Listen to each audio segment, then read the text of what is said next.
My name is Olivia. I am 30 years old. I live alone in a small apartment in the city.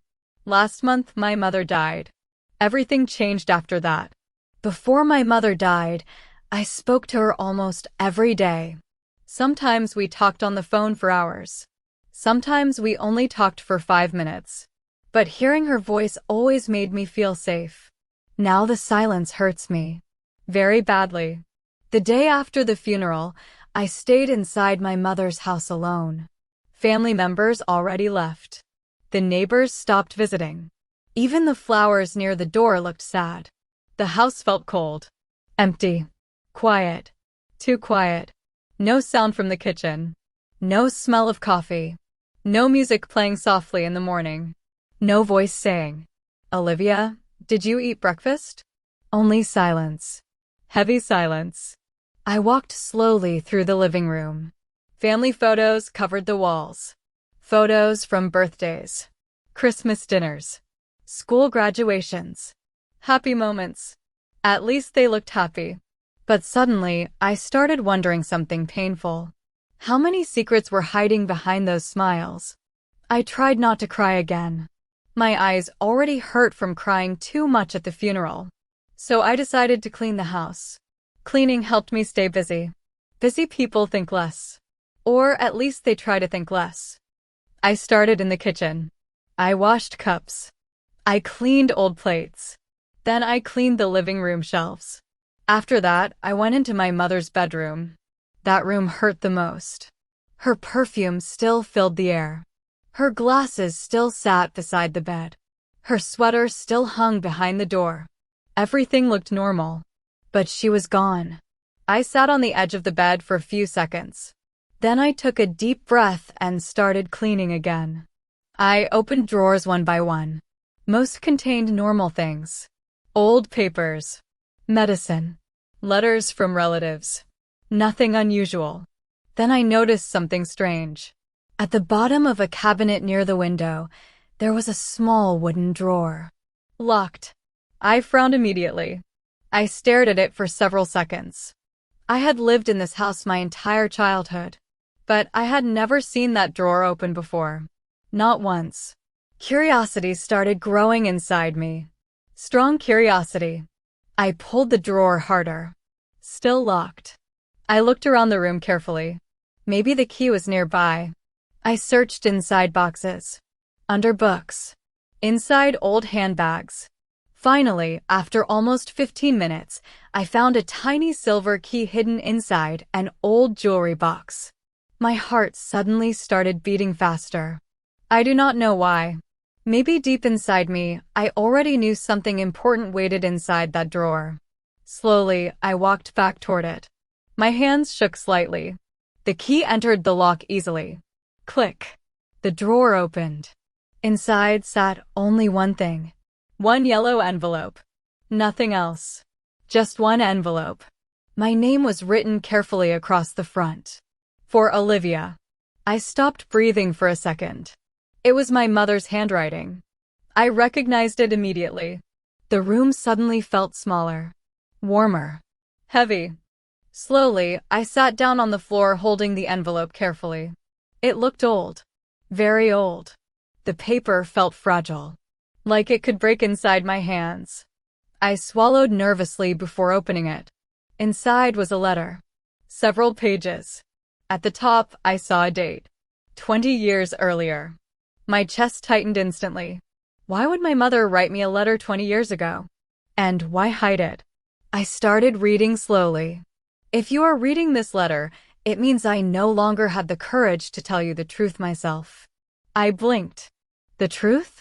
What truth? Confusion filled my mind immediately. I continued reading. Then I reached the next sentence. And my entire world changed forever. The man who raised you is not your biological father. I froze completely. My body became cold. I read the sentence again. Then again. Then again. But the words never changed. My father. The man who taught me to ride a bicycle. The man who attended my school plays. The man who hugged me after nightmares. Was not my real father. No, I whispered aloud. No, this cannot be true. Tears filled my eyes instantly. My breathing became uneven. Suddenly, memories started returning one by one. Painful memories. Strange memories.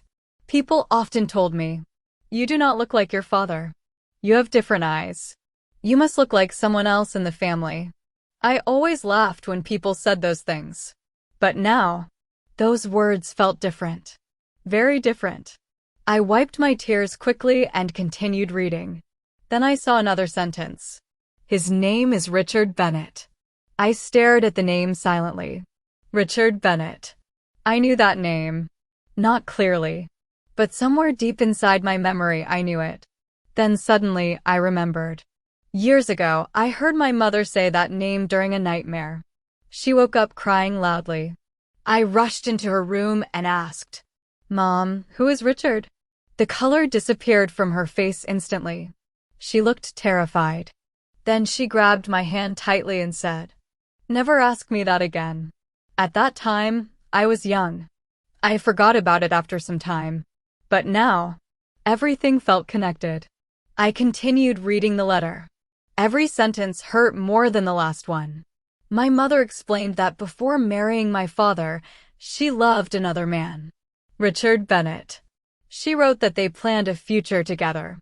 They wanted marriage, children, a simple, happy life. But my grandfather hated Richard. He thought Richard was too poor, too ordinary, too weak. My grandfather wanted my mother to marry a rich man instead. Then my mother became pregnant with me. I covered my mouth while reading. My heart pounded loudly inside my chest. According to the letter, Richard never knew about the pregnancy. My grandfather paid him to leave town before my mother could tell him the truth. I stopped reading for several seconds. Shock moved through my entire body. My life existed because of secrets, because of lies. Tears rolled slowly down my cheeks. I suddenly thought about my father, the man who raised me. Did he know? My shaking hands turned the page again. And then I found the answer. Yes, he knew the truth from the beginning. I closed my eyes immediately. That sentence broke something inside me. He knew. My father knew I was not biologically his daughter. And still, he stayed. He raised me. He loved me. He protected me. Suddenly, love looked very different inside my mind. Love was not only blood. Love was choice. Love was sacrifice. Love was staying. Even when leaving was easier. I cried harder after realizing that. Not because I felt betrayed, but because I finally understood how much both my parents suffered silently. My mother carried guilt for 20 years. My father carried another man's secret for 20 years. And now both of them were gone. Gone forever. I looked around the bedroom slowly. The same bedroom where my mother slept every night. The same room where she hid this painful truth. Maybe she wanted to tell me many times. Maybe fear stopped her every time. I looked down at the last page of the letter. Then I noticed something else. An address. Written carefully at the bottom. My breathing stopped again. Richard Bennett's address. He was alive. After 20 years. He was still alive somewhere. A complete stranger existed in this world. A stranger connected to me by blood. A man who never knew he had a daughter. Fear slowly filled my chest. Should I find him? Should I leave the past alone? Would seeing me destroy him emotionally? Would he reject me? Would he even believe me? Questions filled my mind endlessly. That night, I barely slept. I stayed awake staring at the ceiling for hours. Rain touched the windows softly outside. Inside my mind, memories and questions moved endlessly. Everything from my childhood suddenly felt different now. Every family photo, every birthday, every conversation. Even my face in the mirror felt unfamiliar. The next morning, I made coffee but could barely drink it. My stomach hurt from stress. I needed answers. Real answers. And there was only one person who could help me. My Aunt Margaret. My mother's older sister. If anyone knew the truth, it was her. By afternoon, I drove to her house. My hands felt cold on the steering wheel. Part of me wanted to turn around and go home. But another part of me needed the truth desperately. When Margaret opened the door, she smiled weakly. Then she saw my face. Immediately, her smile disappeared. Olivia? What happened? I stepped inside slowly. Then I held up the letter. I found Mom's secret. Margaret became pale instantly. That reaction told me everything. She knew. For several seconds, silence filled the room. Finally, she sat down slowly on the couch. Tears filled her eyes. She wanted to tell you, Margaret whispered softly. She tried many times. I crossed my arms tightly. But she never did. Margaret nodded sadly. She was afraid. I sat across from her while anger and sadness fought inside my chest. Who is Richard Bennett? Margaret looked down at her hands quietly. Then she stood up and walked toward an old cabinet. From inside, she removed a dusty photo album. Slowly, she handed me one photograph. The moment I saw it, my heart stopped. A young man stood beside my mother smiling at the camera. Tall, dark hair, blue eyes. My eyes. He looked exactly like me. Or maybe I looked exactly like him. The similarity shocked me deeply. That's Richard, Margaret whispered. I stared at the photograph silently. A strange emotional pain moved through me. I was looking at my biological father for the first time. And somehow, he already felt familiar. Vocabulary time books. 1. Secret. Meaning, something hidden from other people. Example. My mother kept a secret for many years. 2. Truth. Meaning, something real and honest. Example. The truth changed Olivia's life. 3. Fragile. Meaning, easily broken or damaged. Example. The old letter looked fragile. 4. Sacrifice. Meaning, giving up something for another person. Example. Her father made many sacrifices for her. 5. Courage.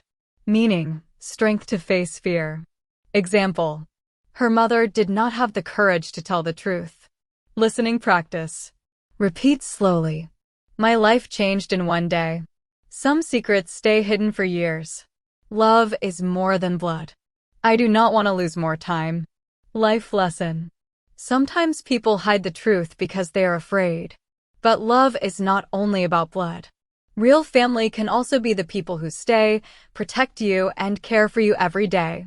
English challenge question. What would you do if you discovered a big family secret? Write your answer in simple English. Example. I would feel shocked and sad. Or, I would want to know the full truth. Did you enjoy today's English story? Like this video. Write a comment in simple English. Subscribe for more English stories. Turn on notifications for daily videos. See you in the next story.